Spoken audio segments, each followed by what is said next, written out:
day, all.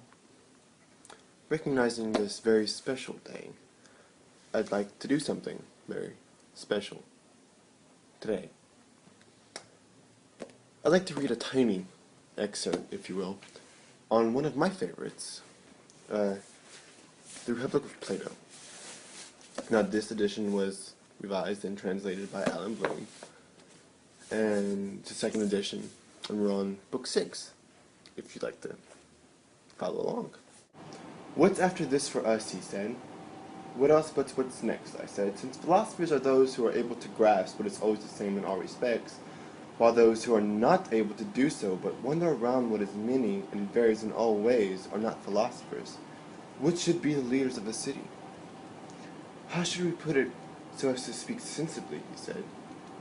Those who look as if they are capable of guarding the laws and practices of cities should be established as guardians. Right, he said, but it is plain, I said, whether it's a blind guardian or a short-sighted one who ought to keep watch over everything. Of course it's plain, he said. Well, does there seem to be any difference then between blind men and those men who are really deprived of the knowledge of what each thing is? Those who have no clear pattern in the soul and are hence unable, after looking off, as painters do, towards what is truest, and ever referring to it and contemplating it as precisely as possible, to give laws about what is fine, just, and good, if any need to be given, and as guardians to preserve those that are already established? No, by Zeus, he said, there is no such difference. Shall we set these men up as guardians rather than those who not only know what each thing is, but also do not lack the experience or fall short of the others in any part of virtue? It would be strange to choose others, he said, if that is, these men do not lack the rest. For the very thing in which they would have the advantage is just about the most important. Then shouldn't we say how the same men will be able to possess these two distinct sets of qualities? Most certainly. Well, then, as we were saying at the beginning of this argument, first their nature must be thoroughly understood.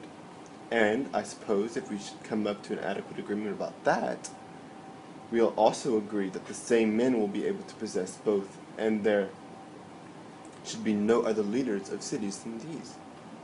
How shall we do it? About philosophic natures. Let's agree that they are always in love with the learning which discloses them something of the being that is always, and does not wander about driven by generation and decay. Yes, let's agree to that. And further, I said, that just like the lovers of honor and the erotic men we described before, they love all of it and don't willingly let any part go, whether smaller or bigger, more honorable or more contemptible. Well, what you say is right. Well, next consider whether it is necessary in addition that those who are going to be such, as we were saying, have this further characteristic in their nature. What? No taste for falsehood, that is, that they are completely unwilling to admit what's false, but hate it, while cherishing the truth. It's likely, he said, it's not only likely, my friend, but also entirely necessary, that a man who is by nature erotic disposed towards someone care for everything related and akin to his boy. Right, he said. Now, could you find anything more akin to wisdom than truth? Of course not, he said. Now, it is possible that the same nature be both a lover of wisdom and a lover of falsehood. In no way. Therefore, the man who is really a lover of learning must from youth on strive as intensely as possible on every kind of truth. Entirely so. But further, we surely know that when someone desires incline strongly to some one thing, they are therefore weaker in respect to the rest, like a stream that has been channeled off in other directions. Of course. So, when in someone they have flowed toward learning and all that's like it, I suppose they would be concerned with the pleasure of the soul itself with respect to itself, and would forsake those pleasures that come through the body, if he isn't counterfeit but a true philosopher. That is most necessary. Such a man is, further, moderate, and in no way a lover of money. Money and the great expense that accompanies it are pursued for the sake of things, that any other man rather than this one is likely to take seriously. That's so. And you too must of course also consider something else when you're going to judge whether a nature is philosophic or not. What? You mustn't let its partaking in illiberality get you unnoticed. For petty speech is of course most opposite to a soul that is always going to reach out for the whole and for everything divine and human. Very true, he said. To an understanding endowed with magnificence and the contemplation of all time and all being, do you think it is possible that a human life seem anything great? Impossible. Won't such a man also believe that death is not something terrible? Not in the least. So, a cowardly and illiberal nature would not, as it seems, participate in true philosophy. Not in my opinion. What then? Is there any way in which an orderly man, who isn't a lover of money, or a liberal, or a boaster, or a coward, could become a hard bargainer, or unjust? There isn't. And further, when you are considering whether a soul is philosophic or not, you'll also take into consideration whether, from youth on, is it both just and tame, or hard to be a partner with, and savage? Most certainly. And you would leave this out either, I suppose? What? Whether he learns well, or with difficulty, or do you ever expect anyone would care sufficiently for that when he does it painfully, accomplishing little with much effort? That could not be. And what if he were able to preserve nothing of what he learns, being full of forgetfulness? Would it be possible he'd be not empty of knowledge? Of course not. So, toiling without profit, don't you suppose he'll finally be compelled to hate both himself and an activity of the sort?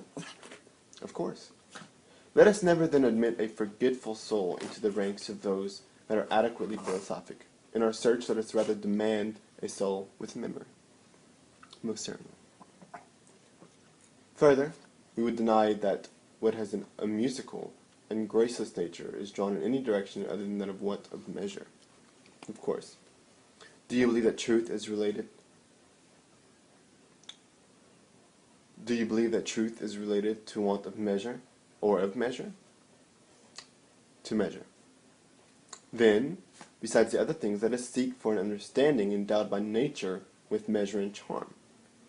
One whose nature grows by itself in such a way as to make it easily led to the idea of each thing that is. Of course. What then?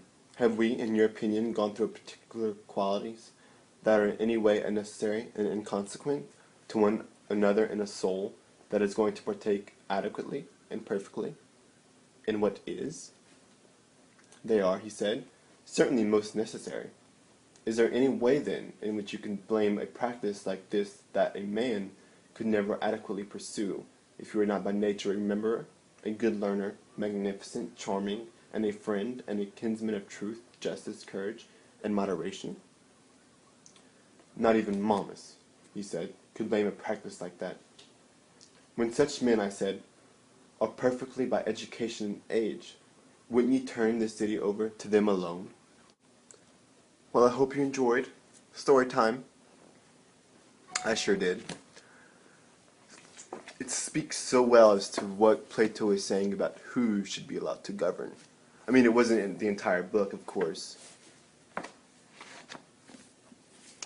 but his concepts are intriguing. Hope you liked your birthday present, Damien. I got all dressed up for you, and if I had a pipe, I'd smoke it.